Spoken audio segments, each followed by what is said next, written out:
Il dit avoir à attendre la notification de sa déchéance par la Chambre basse du Parlement afin de prendre ses responsabilités conformément à la Constitution, déclare le chef du gouvernement Sylvestre Ilunga Inkamba. Dans sa charge lui attribuée, c'est ce jeudi 28 janvier 2021 que l'informateur Modeste Bahatil Kwebo a remis son rapport au président de la République. Au total, 391 députés nationaux ont adhéré à l'Union sacrée. Et puis désormais, les armes nucléaires sont illégales. C'est dans cette optique qu'un atelier de sensibilisation en vue de la ratification par la République démocratique du Congo du traité sur l'interdiction des armes nucléaires a été organisé ce jeudi 28 janvier 2021 par CRISPAL Afrique en partenariat avec ICANN. Voilà tout pour les titres. Merci de votre fidélité, madame, messieurs. Bienvenue dans ce journal sur la chaîne de l'éducation. L'informateur Modeste Bahatil Kwebo a remis son rapport au chef de l'État, Félix Tshisekedi, ce jeudi 28 janvier 2021. Selon l'informateur, 391 députés nationaux ont adhéré à l'Union sacrée du côté du président de la République. Ces derniers a félicité la qualité du travail de l'informateur. Nous y reviendrons. Et puis Guilain Nyembo a été installé officiellement comme directeur de cabinet du chef de l'État ce jeudi 28 janvier 2021. Reportage. Quelques signatures au bas du procès verbal et Désiré Cachemire et Berande cèdent officiellement la gestion du cabinet du chef de l'État à Guilain Nyembo. J'ai saisi également cette occasion pour féliciter de vive voix notre chef à nous tous, Guilain Nyembo Mbouizia. Vraiment mes très sincères félicitations parce que le chef de l'État a estimé qu'il était bon pour la continuité, la stabilité de tout ce qui est en train de se faire, prendre quelqu'un qui est déjà dans le système. Nous avons tous intérêt à pouvoir le porter, à pouvoir le respecter et à pouvoir l'accompagner dans cette lourde tâche parce que je vous dis, ce n'est pas une chose facile. La réussite est toujours une affaire collective.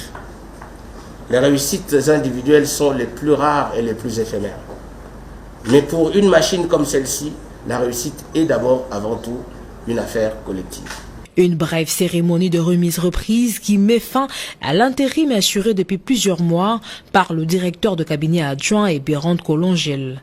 En présence de tous les membres et personnalités du cabinet, Guilain Nyembo a pris les dossiers bien rangés dans les fardes de main de son prédécesseur, faisant intérim du directeur de cabinet depuis mars 2019.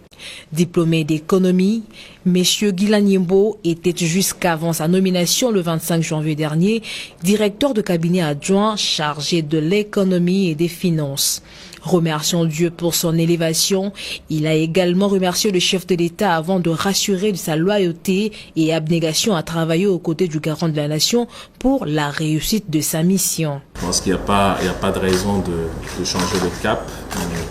Nous allons poursuivre tous pour servir la cause de notre peuple en soutenant de manière encore plus rigoureuse, de manière encore plus sérieuse, tout ce que nous aurons à entreprendre dans ce cabinet pour lui permettre de réaliser concrètement tout ce qu'il a promis au peuple congolais. Je remercie notre ami de parcours, le DIRCAB AI, comme je l'ai encore appelé jusque ce matin. C'était évidemment un plaisir de travailler avec lui dans une bonne collaboration et ça va continuer comme ça.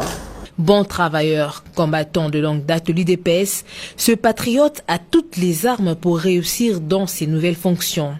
Il sera jugé notamment dans le nouveau souffle qu'il imprimera à l'administration du cabinet du président de la République, Félix Antoine Tshisekedi Tshilombo. À la primature, 24 heures après sa déchéance, le Premier ministre Sylvestre Ilunga Inkamba a dit qu'il attend la notification de sa déchéance par l'Assemblée nationale pour prendre ses responsabilités conformément à la Constitution, suivait le porte-parole du Premier ministre. Communiqué de son Excellence, Monsieur le Premier ministre, chef du gouvernement. En date du 27 janvier 2021, l'Assemblée nationale a adopté la motion de censure dirigée contre mon gouvernement, tout en réaffirmant des observations que j'ai formulées sur la compétence du bureau d'âge en tant que républicain, respectueux de la Constitution et des institutions de la République. Je me dois de reconnaître la compétence de l'Assemblée nationale à examiner la motion de censure qui m'a été destinée dès lors qu'elle a été signée par 301 députés nationaux. Étant donné que les députés qui composent l'Assemblée nationale et qui ont été élus lors des élections générales de 2018 ont majoritairement voté le mercredi 27 janvier 2021 la motion de censure dirigée contre mon gouvernement, j'attends la notification de cette décision pour prendre mes responsabilités conformément à la Constitution. Aussi présent à l'Assemblée nationale le mercredi 27 janvier 2021, le ministre de la Santé publique, le Dr Etienne Longondo, a dit que le ministre doit démissionner. Suivez. Qui a une vision et c'est lui qui va répondre au peuple à la fin de sa mandature. Alors, quand il veut mettre en œuvre ou il veut mettre en pratique sa vision et qu'il y a des gens qui ne veulent pas que le pays avance, à ce moment-là, je crois que la démocratie doit parler. Et c'est ce qui s'est passé aujourd'hui. Donc c'est tout le monde qui doit se mettre derrière la vision du chef de l'État. C'est une vision qui va faire en sorte que ce pays puisse avancer et que la souffrance du peuple congolais puisse disparaître. Donc nous sommes derrière cette vision, même si moi personnellement, comme membre du gouvernement, je suis destitué aujourd'hui. C'est l'intérêt commun qui compte. C'est l'intérêt du peuple congolais, c'est l'intérêt de la nation. Donc voilà ce qui compte pour nous. C'est pourquoi je suis venu soutenir cette motion. Et la conséquence juridique de ce vote, c'est que plusieurs sources parlent des démissions que vous devrez déposer. Bien sûr. Si le Premier ministre, lui personnellement, ne dépose pas sa démission, individuellement, moi je viens d'arriver. Nous devons déposer nos démissions. Merci, Excellence. Qu'est-ce qui arrivera si le Premier ministre ne dépose pas sa démission? C'est comme si le Premier ministre n'avait pas de conseillers juridiques. Suivez le professeur Mbata et Albert Fabrice Mpouila. Bon, s'il ne dépose pas sa démission, le président va se baser sur la résolution de l'Assemblée nationale qui lui a été transmise et pour constater qu'il n'est plus en fonction comme Premier ministre fou de la République et en tirer toutes les conséquences. Donc à partir de ce moment-là, et puis avec la fin de la mission d'informateur, je crois qu'on s'achemine très rapidement vers la nomination d'un formateur du gouvernement. Non mais c'est malheureux. J'ai lu la lettre, il parle de la violation de la Constitution, des règlements intérieurs, mais c'est comme si le Premier ministre n'a aucun conseil juridique. Il ne cite pas un seul article de la Constitution qui a été violé. Il ne cite pas un seul article du règlement intérieur. Je crois que le prof Ilunga vient de rater une occasion historique. Il lui avait été conseillé d'éviter le ridicule et de démissionner. Voilà, il devient, à partir de ce moment, le Premier ministre de l'histoire de la République à être mis à la porte par une motion de censure. Voilà la porte par laquelle il entre dans l'histoire. Une très grande satisfaction, il vous souviendra qu'il y a un député national qui était le précurseur de tout ce que nous vivons aujourd'hui. Et ce député national, c'est un certain Pouela, qui déjà, au mois de juillet, avait constaté la violation du règlement intérieur. Il a écrit au bureau de l'Assemblée nationale pour rappeler qu'il était démissionnaire pour avoir violé une disposition pertinente de notre règlement. Nous avons saisi le Conseil d'État et par ces entrefaites, il y a eu une pétition, tout le bureau est tombé. Aujourd'hui, le gouvernement Ilunga-Ilunkamba vient aussi de connaître le même sort, c'est-à-dire doit tomber par l'adoption d'une motion de censure.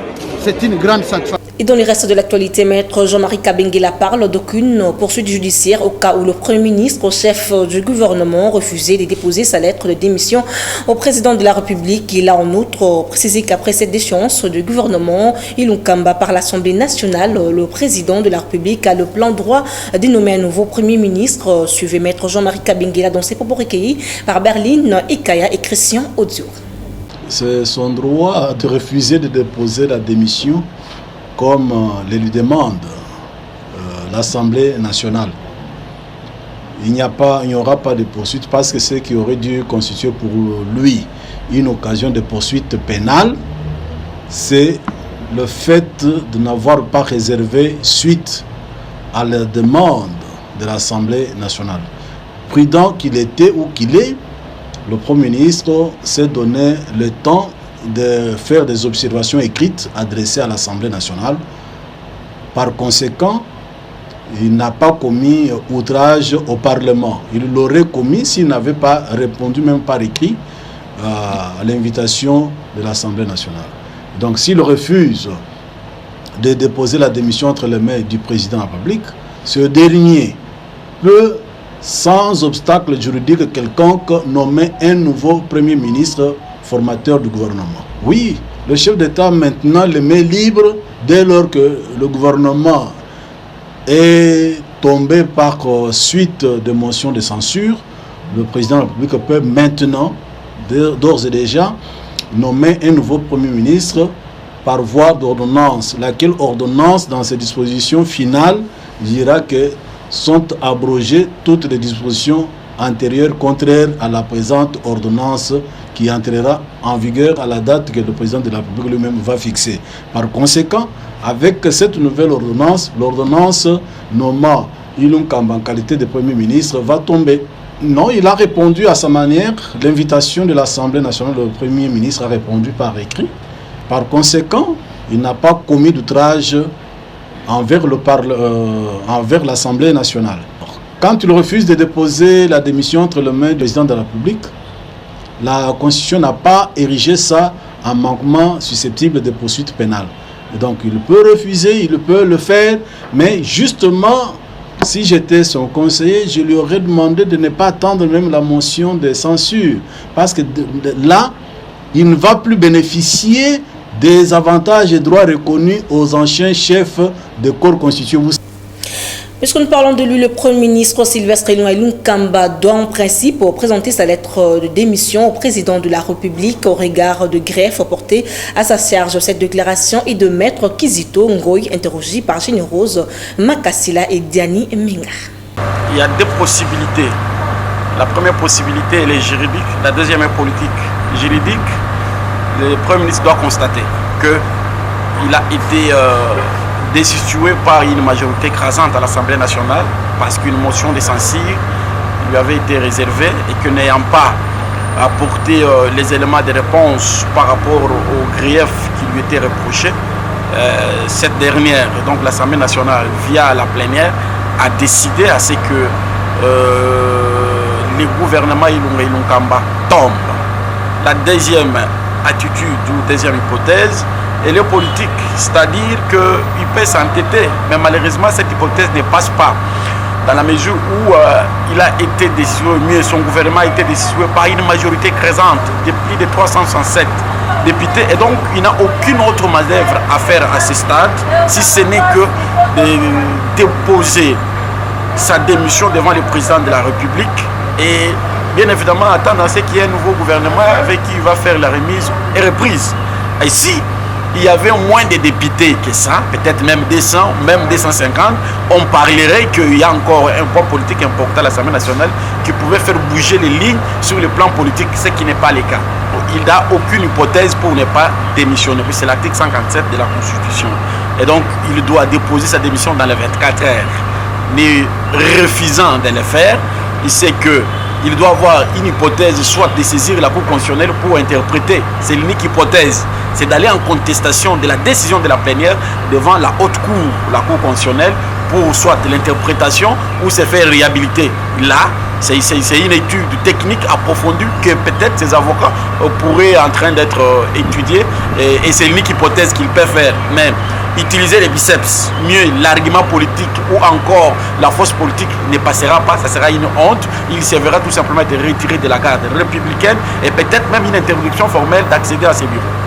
Dans le même registre, la déchéance de Sylvestre Ilunga Kamba et son gouvernement n'en continue pas moins de susciter débats et commentaires au sein de la classe politique congolaise. Pour Lambert Covin, l'un des cadres et communicateurs du regroupement politique AFDCA, la plénière n'a fait que respecter le règlement de l'Assemblée nationale ainsi que la Constitution. Ce dernier a jeté de fleurs à Modeste Batiluk en raison de son travail battu jusqu'ici étant qu'informateur. Je vous invite à suivre Lambert Covin au micro d'Agathe Mizi, Chardeline Tseka et Delphin Tundula. Les députés nationaux ont agi à toute indépendance. Les parlementaires de la RDC, encore une fois de plus, se sont montrés à la hauteur des attentes de la population congolaise.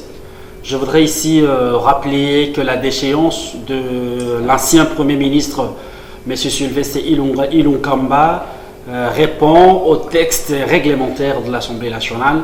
Les parlementaires ont usé de l'article 196 du règlement intérieur et des 197 du règlement intérieur de l'Assemblée nationale pour déchoir le gouvernement de l'ancien Premier ministre, M. Sylvestre Ilunkamba. Et donc c'est un motif de joie, d'autant plus que ça fait plus de 2 ans aujourd'hui que nous attendions, nous, population, les avancées par rapport au programme d'action que M. Ilunkamba avait présenté devant le Parlement. Ce qui n'a pas été fait, il n'a amené aucun changement, il n'a boosté rien, même si aujourd'hui il semble se justifier par le retard de la mise en place du gouvernement. Monsieur l'ancien Premier ministre Ilunkamba a l'obligation, n'est-ce pas, de présenter sa lettre de démission au président de la République. On ne demande pas son avis, c'est la loi, c'est les règlements. Il doit comprendre un homme d'État que c'est fini, c'est terminé. L'Assemblée parlementaire qui a décidé hier, qui a statué sur son sort, a déchu son gouvernement. Et la motion de censure est tout à fait légale et réglementaire. Et elle répond, n'est-ce pas, aux dispositions des articles 196 et 197 du règlement d'ordre intérieur de l'Assemblée nationale. Le professeur Modeste Batilukwebo a fait un travail remarquable et dans les heures qui viennent, je laisse la primaire à l'informateur de donner la quintessence de ses résultats au président de la République, chef de l'État. Mais ce que je sache, le travail est très bien fait et d'ici là, peut-être que le chef de l'État va prendre des décisions, n'est-ce pas, notamment un nouveau Premier ministre, parce que déjà, vous savez, la déchéance de l'ancien Premier ministre, M. Ilunkamba, a été constatée par l'Assemblée nationale. Aussi, le Parti congolais uni pour le changement, CUC, du candidat malheureux à la présidentielle de 2018, Radiabo Tebabo, adhère à l'Union sacrée. Une annonce faite par son secrétaire général Simon Isambo, pour recueilli par Chinel. Bisous. Et a participé activement aux élections de 2018, le parti cher à l'ancien candidat président de la République, Radiabo Tebabo, annonce à ce jour l'adhésion du parti CIC et de la personne de son président national, Radiabo Tebabo, à la vision l'union sacrée de la nation, prônée par le chef de l'État Félix Antoine Tshisekedi Tshilombo. Cet engagement patriotique du parti CIC est motivé du fait que le président de la République a décidé de mettre fin à la gestion chaotique et au pillage des deniers publics orchestrés par le régime passé. Par cette occasion, le parti CIC demande au chef de l'État de rompre définitivement avec les criminels économiques qui ont saigné les caisses de l'État, de cesser d'être les boucliers des criminels, car les criminels, leur place ne sont pas dans les institutions, mais plutôt en prison. De s'impliquer personnellement pour l'établissement de la paix à l'est du pays en général et en province de l'Ituri en particulier. De prendre en considération les différentes réclamations de la population, des notables, des députés provinciaux, de la société civile et des personnalités politiques de la province de l'Ituri sur la passivité amertume constatée dans les chefs du gouvernement provincial de l'Ituri suite au massacre journalier des populations par les miliciens. De mettre en application les recommandations des Congolais ayant participé aux consultations l'an dernier. 2. Aux anciens candidats présidents de la République de se mobiliser autour du chef de l'État pour lui porter main forte afin de concrétiser les promesses faites au peuple congolais. Aux députés provinciaux, exécutifs et provinciaux et membres du parti CIC de participer à toute initiative tendant à soutenir la vision du chef de l'État au niveau de leurs provinces respectives. 4. Aux députés nationaux et sénateurs de rompre avec les autorités morales et servir le peuple. 5. À la classe politique congolaise de rester unis derrière le chef de l'État pour l'émergence de notre beau et cher pays. Au peuple congolais de rester vigilant car l'ennemi n'est pas allé loin du Congo.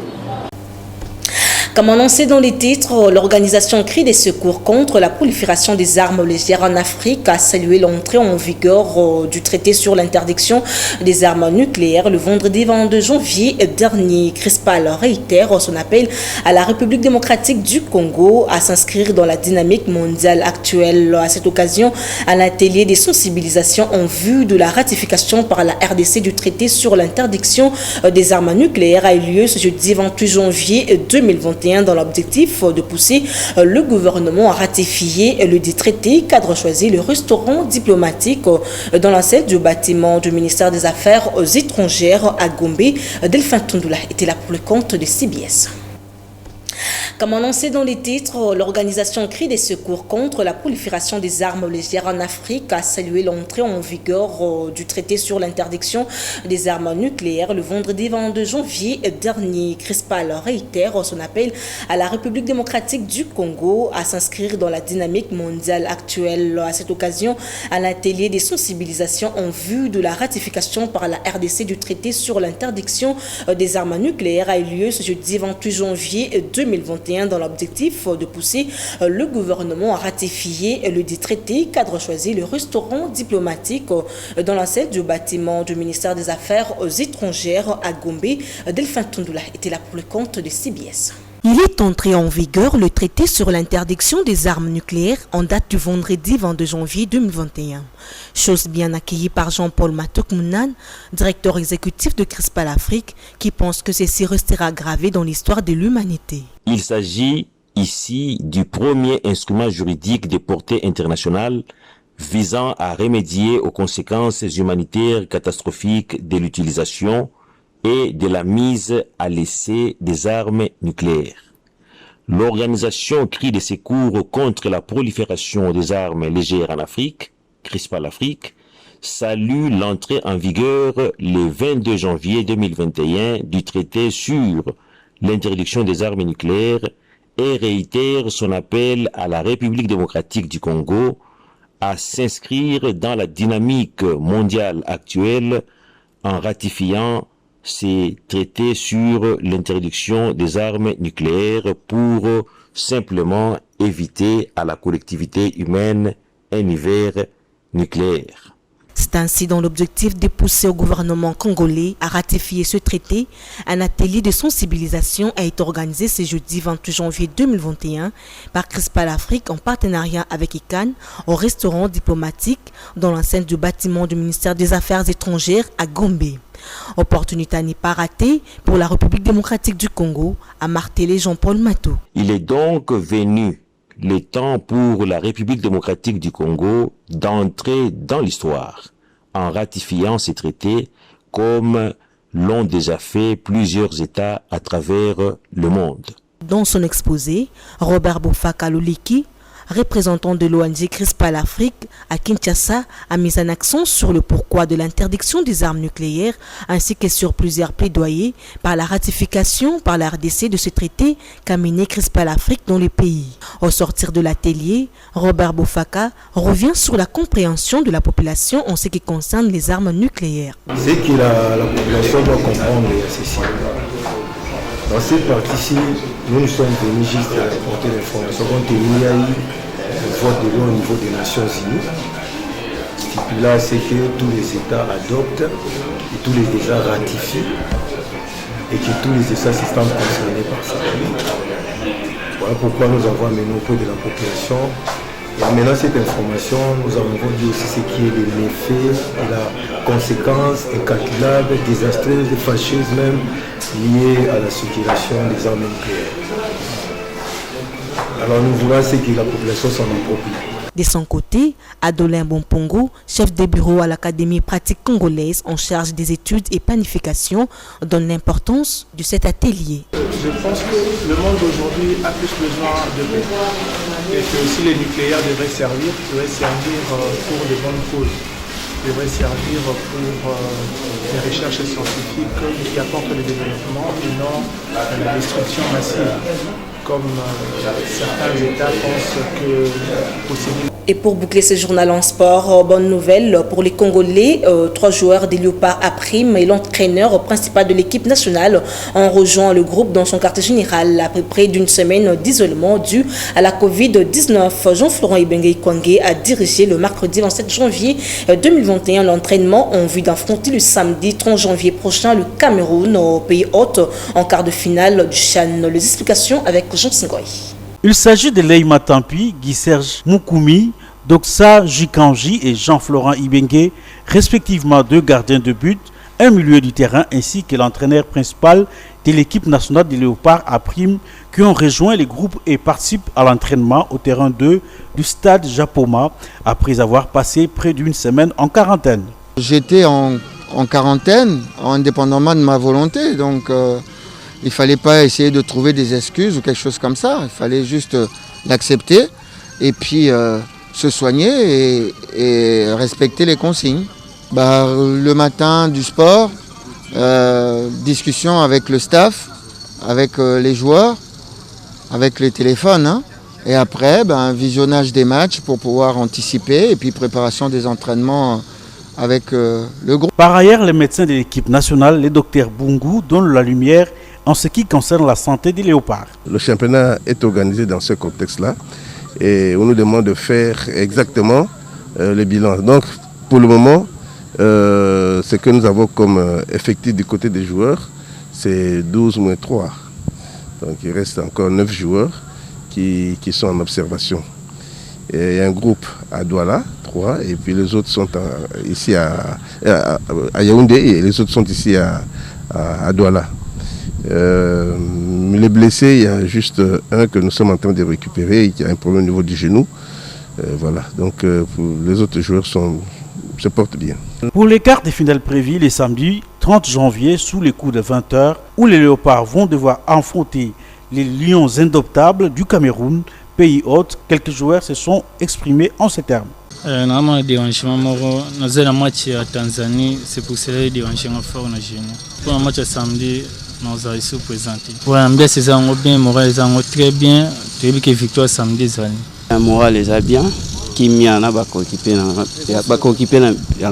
moral, bien. On a secret à bien en dernière minute.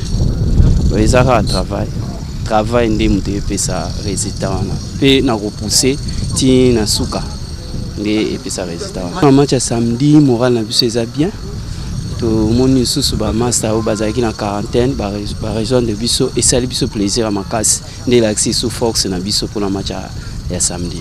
Les Léopards se sont entraînés ce jeudi 28 janvier à 18h et une autre séance est prévue ce vendredi à partir de 10h. C'est par cette note sportive que ce journal a touché à sa fin. Vous qui nous avez pris en cours de chemin, voici le rappel des titres.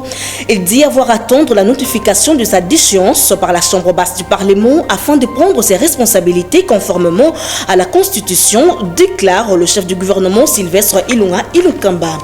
Dans sa charge lui attribuée ce jeudi 28 janvier 2021 que l'informateur Modeste Bati Lukebo a remis son rapport au président de la République. Au total, 391 députés nationaux ont adhéré à l'Union sacrée.